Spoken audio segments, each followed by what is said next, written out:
We'll guide you through how to merge sphere with surface blender. If you find this helpful, don't forget to like and subscribe.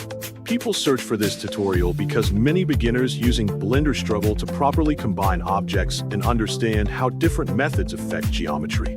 Simply joining meshes can create issues like disconnected faces, which confuses new users. They look for clear guidance to learn correct techniques, such as Boolean operations.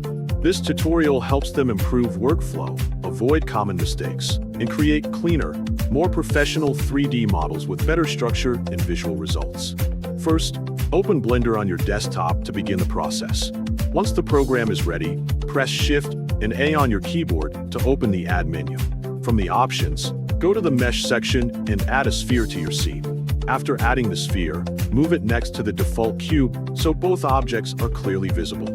Then, move the sphere slightly inside the cube so that the two meshes intersect with each other. Next, press the Control key and select both of these meshes so they are highlighted together.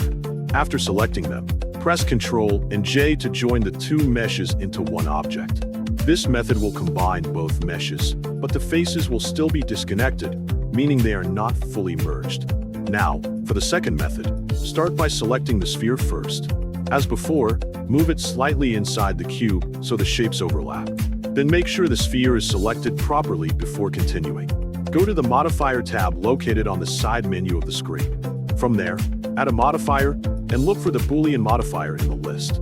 Once you find it, select it to apply it to the sphere. After that, press the Object Picker option within the modifier settings and choose the cube as the target object. Finally, select the Union option to combine both objects into a single mesh with connected geometry. Then apply and move and delete the second mesh. This method ensures that the two shapes are merged properly with clean topology. Take a moment to check the result and make sure the objects have combined as expected. If needed, adjust the position of the sphere and repeat the steps to improve the result. Practicing both methods will help you understand the difference between simply joining objects and properly merging them using modifiers in Blender for better modeling results.